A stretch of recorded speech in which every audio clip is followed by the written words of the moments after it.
Bienvenue. Alors aujourd'hui, on va explorer un trésor un peu. Un peu oublié, peut-être. Exactement. Secret of Achievement. C'est un livre d'Horizon Sweat Marden et ça date de 1898. 1898, une autre époque. Carrément une autre époque. Et pourtant, on va voir, il y a des choses qui résonnent encore. Notre mission, si on peut dire, c'est de déterrer un peu les pépites de sagesse de ce Marden. Et attention, il ne parle pas que de succès matériel. Pas du tout même. Non, c'est ça qui est intéressant. Pour lui, la vraie réussite, la seule qui compte vraiment, c'est la noblesse de caractère. Absolument. Alors, on s'est basé sur des extraits du livre, qui sont pleins d'anecdotes, de principes de vie très fin 19e siècle. Et l'idée martelée, c'est ça. Le caractère, c'est la clé d'un succès qui dure. Tout à fait. Et Marden, il a écrit ça avec une conviction très très forte. Pour lui, le secret d'une grande réussite, quelle qu'elle soit d'ailleurs, ça tient en deux choses. Une détermination, sans faille, et une application rigoureuse au travail. D'accord. Donc on va explorer ensemble ces idées sur la force de l'état d'esprit positif, la valeur qu'il donne au travail acharné, Même le plus ingrat, on va voir. oui, même le plus rébarbatif, et puis l'importance de l'intégrité et le pouvoir de la maîtrise de soi. Des thèmes assez classiques, finalement. Classiques, mais qui viennent d'une autre époque et pourtant, leur pertinence aujourd'hui pourrait bien nous surprendre. Alors, commençons par cette idée de la joie, ce qu'il appelle le rayonnement moral. C'est assez central chez lui. Ouais. Et c'est presque révolutionnaire pour l'époque. Il va jusqu'à dire qu'être heureux, c'est quasiment un devoir. Un devoir, c'est fort. Il cite Sir John Lubbock, qui disait « Le monde serait meilleur et plus lumineux si on enseignait aux gens le devoir d'être heureux, ainsi que le bonheur de faire son devoir. » Ouais, je l'ai noté aussi, cette citation. Le bonheur comme obligation morale en quelque sorte. C'est une perspective assez particulière, non? Oui, c'est une question de perspective active. C'est pas juste subir, c'est choisir. Comme dans cette anecdote. Laquelle? Celle où un jeune homme dit à son amie qui est toujours morose « S'il n'y a pas de côté lumineux, eh ben, polis le côté sombre. » Ah oui? C'est bien trouvé, ça. Voilà. Il ne s'agit pas de nier les problèmes, mais de choisir activement comment on les aborde. On retrouve ça avec l'histoire du cordonnier, là, David Coombe. Hmm. Il se plaignait tout le temps, son écope était sombre, il voyait jamais le soleil. Bon. Et un jour, il se décide enfin à nettoyer ses vitres. Qui devait être bien sale. Encrassé depuis des années, et hop, la lumière entre. C'est tout bête, mais c'est une métaphore très parlante du changement d'attitude. Faut agir. C'est vrai. Et il y a cette autre histoire assez amusante, celle d'Henri, le gamin qui doit ramasser les pierres dans un champ. Une corvée terrible, quoi. Ah oui. Et il transforme ça complètement en jeu. Il s'imagine avec son copain Jim qu'ils sont en pleine ruée vers l'or en Californie. Il cherche des pépites. Exactement. Des pépites imaginaires. Et du coup, la journée devient une aventure. C'est une jolie histoire, mais bon, on peut se demander quand même. Oui, exactement. Est-ce que cette astuce mentale, ça suffit vraiment face à de vraies grosses difficultés? Ou c'est juste une façon un peu naïve d'enjoliver les choses? C'est une bonne question. Marden ne dit pas que c'est facile, mais il insiste vraiment sur le pouvoir de l'état d'esprit. L'exemple du cordonnier, ça montre bien.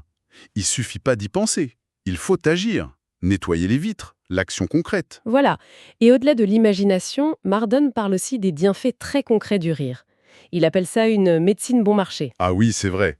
Il cite même un médecin d'asile psychiatrique, le docteur Bay, qui disait qu'un bon fou rire, c'était plus utile pour la santé mentale que n'importe quel exercice de logique. Incroyable. Venant d'un médecin d'asile à cette époque... Et cette citation de H.W. Shaw, attendez, je la retrouve, « Je considère une blague pure avec la même vénération que les 10 commandements. » Carrément. Rien que ça. L'humour comme pilier de la santé, du succès. C'est une vision très positive.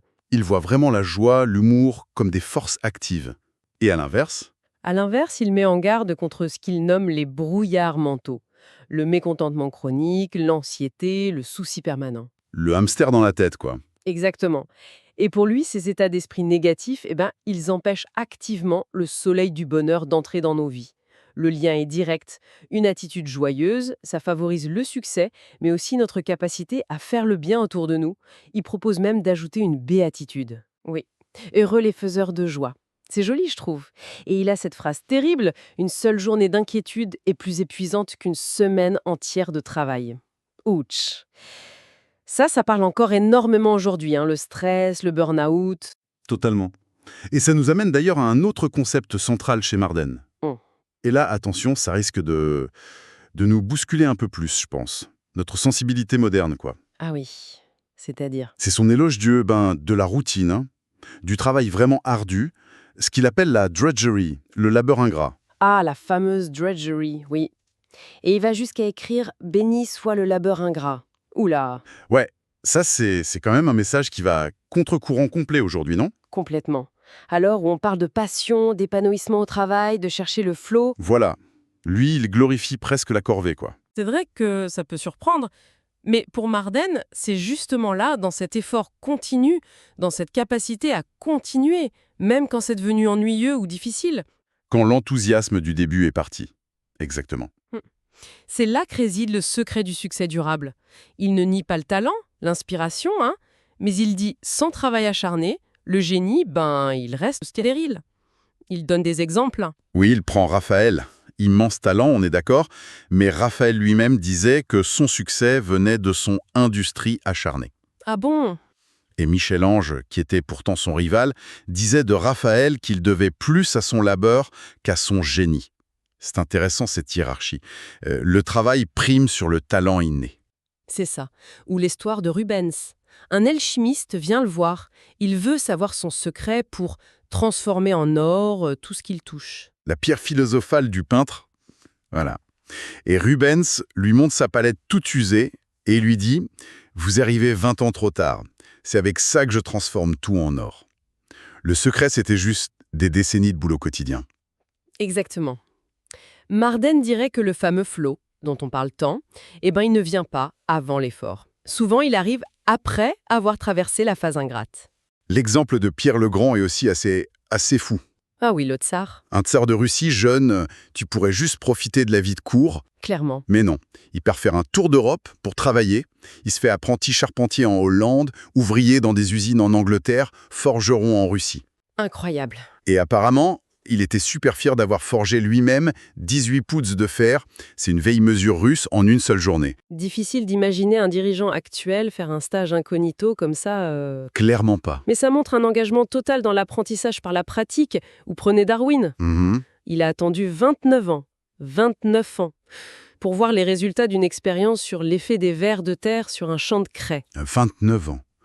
Faut une patience. Quelle persévérance!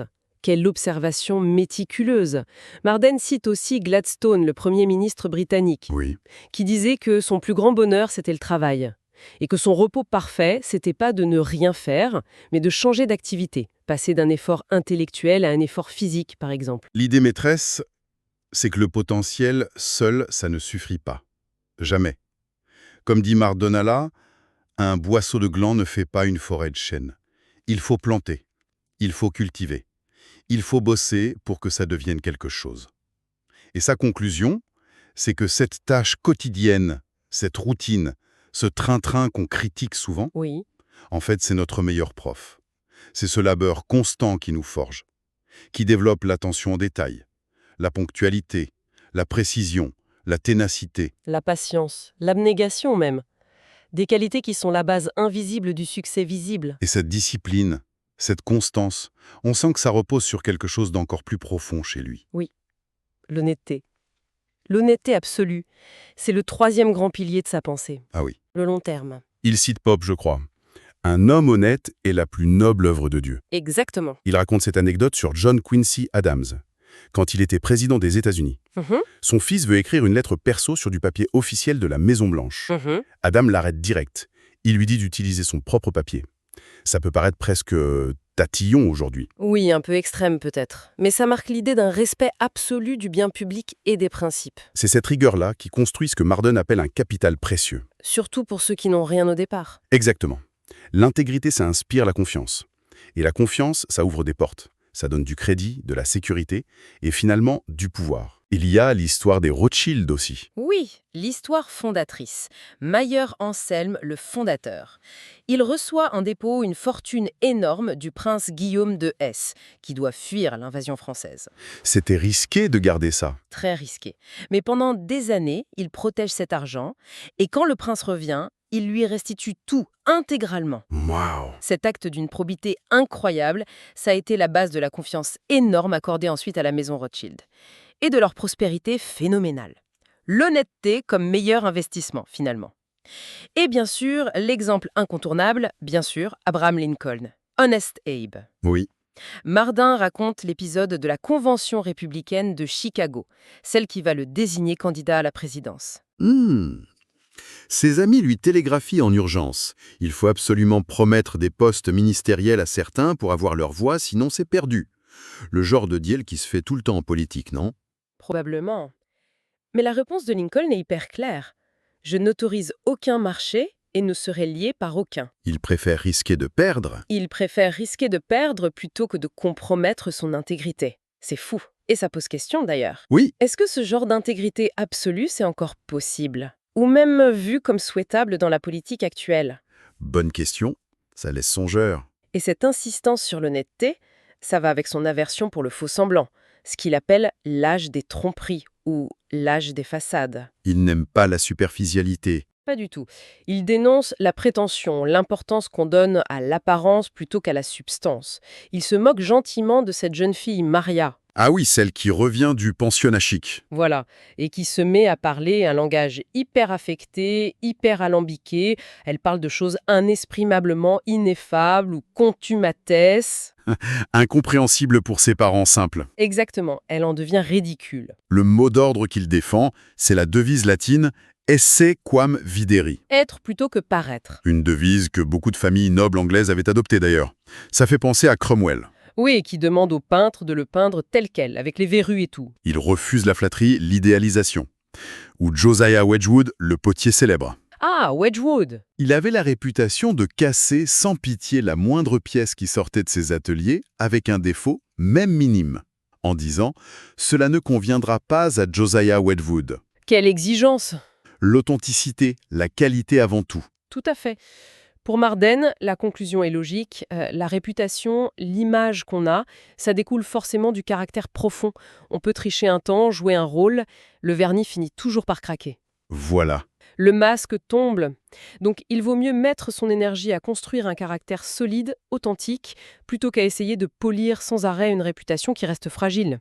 Le monde, dit-il, finit toujours par nous voir tels que nous sommes, tôt ou tard. Et pour être authentique comme ça, surtout quand c'est difficile ou tentant, il faut sans doute une bonne dose de l'escience, la 4e qualité essentielle chez Marden. Laquelle? La maîtrise de soi. Il cite Goethe, « Je serai seigneur de moi-même ». Ah oui, le self-control, la capacité à gouverner ses propres impulsions, ses émotions, ses colères. Il parle de Socrate. Oui, Socrate qui était connu pour être colérique de nature. Sa technique, c'était simple. Quand il sentait la colère monter, il s'efforçait consciemment à parler plus doucement. Un moyen de reprendre le contrôle avant d'exploser. C'est ça. L'histoire de Roger Sherman est aussi assez marquante. C'est un des pères fondateurs américains. Racontez? Il est chez lui, il tapote gentiment l'oreille de son jeune enfant, juste pour attirer son attention. Sa vieille mère, très âgée, voit ça. Elle se lève difficilement, s'approche de lui, son fils adulte, et elle lui donne une tape sur l'oreille, Quoi? Ouais. en disant « Tu frappes ton enfant, je frappe le mien. Marden décrit Sherman, le sang lui monte au visage. On imagine l'affront. » Ah oui, la colère qui monte. Mais il retrouve son calme presque instantanément. Il ne dit rien. C'est une démonstration de contrôle assez impressionnante. Non. Oui, c'est puissant comme image. George Washington aussi est cité comme exemple. Pourtant, Marden dit qu'il avait un tempérament terrible par nature. Il raconte cette anecdote où Washington, jeune officier, a une dispute politique très violente avec un certain M. Paine. Et Paine finit par le renverser d'un coup. Humiliation publique. Terrible. Et le lendemain, au lieu de chercher à se venger ou de ruminer, Il fait quoi? il envoie un mot à Paine pour le rencontrer. Paine arrive, il s'attend sûrement à un duel, et là, Washington lui tend la main et s'excuse. Il s'excuse. Oui. Il s'excuse pour son propre comportement dans la dispute, il reconnaît qu'il avait eu tort de provoquer Paine. C'est une force morale énorme, ça. Maîtriser son orgueil, sa colère, pour faire ce qui est juste. Absolument. Pour Marden, cette maîtrise de soi, c'est la condition indispensable pour pouvoir diriger les autres. Faut d'abord apprendre à se diriger soi-même. Logique. Et cette maîtrise, cette capacité à ne pas se laisser déborder par l'émotion ou le doute, ça permet justement d'agir, de trancher. Ce qui nous amène au dernier point clé, la force de décision. Marden déteste l'indécision. Il écrit « La vacillation est le trait saillant de la faiblesse de caractère ». C'est dur, hein, comme jugement. Oui, pour lui, rien de valable ou d'important ne peut être accompli avec un esprit partagé, un cœur faible et un effort boiteux. Il faut choisir une voie et s'y tenir. Et là encore, il va chercher des exemples forts dans l'histoire. Jules César, qui débarque en Bretagne face la Grande-Bretagne actuelle, face à une résistance énorme. Que fait-il? Il ordonne de brûler ses propres navires. Radical. Plus de retraite possible. C'est la victoire ou la mort. Ça soude les troupes, ça les pousse à se dépasser. Ou Alexandre le Grand. Oui. On lui demande le secret de ses conquêtes si rapides. Sa réponse? Ne jamais différer. Ne jamais remettre à plus tard. Agir. Tout de suite. Napoléon aussi, il est décrit comme un maître absolu de la décision rapide. Dans l'urgence d'une bataille, d'une crise, il ne doutait jamais, il ne tergiversait pas. Il choisissait instantanément la voie qui lui semblait la meilleure. Et il mettait toute son énergie dessus. Voilà, en sacrifiant toutes les autres options, sans regret. Marden compare sa volonté à une immense loupe qui concentre les rayons du soleil au point de faire fondre le diamant. Cette capacité à focaliser toute sa force sur un seul but. Impressionnant. La conclusion de Marden est claire. Dans la course de la vie, la personne déterminée qui sait ce qu'elle veut et qui agit pour l'avoir, elle dépassera toujours celle qui hésite. Même si l'autre est plus intelligente ou plus douée. Il vaut mieux prendre une décision, quitte à se tromper parfois et à corriger après. Que de rester paralysé par la peur de mal faire et de ne jamais avancer. L'action, même imparfaite, est toujours préférable à l'inaction stérile. C'est ça son message. Voilà. Donc un sacré voyage dans la pensée d'origine souhaite Marden et son Secret of Achievement. Un mélange assez costaud finalement. Oui, un cocktail d'optimisme volontariste, D'éloge du travail acharné, voire ingrat, d'exigence d'honnêteté radicale, de maîtrise de soi et de force de décision. des valeurs très fin 19e, c'est sûr, mais qui continuent de nous parler, je trouve. Ce qui est particulièrement frappant, en relisant ces textes aujourd'hui, c'est cette insistance presque obsessionnelle sur la construction intérieure. Avant toute chose. Oui, Comme si c'était le prérequis absolu à toute réussite extérieure qui soit significative et qui dure. Il ne s'agit pas tant de faire que d'être. Et ça soulève une question assez fondamentale pour notre époque à nous, non? Une époque qui valorise tellement la vitesse, les résultats immédiats, la visibilité, l'image. l'apparence encore et toujours. Voilà. Quelle place on accorde vraiment, chacun et collectivement, à cette construction lente, souvent discrète, parfois difficile du caractère? Est-ce que c'est encore une priorité ou est-ce que c'est devenu une valeur un peu obsolète? Une interrogation profonde en effet sur laquelle on pourrait méditer. Merci de nous avoir accompagnés dans cette exploration.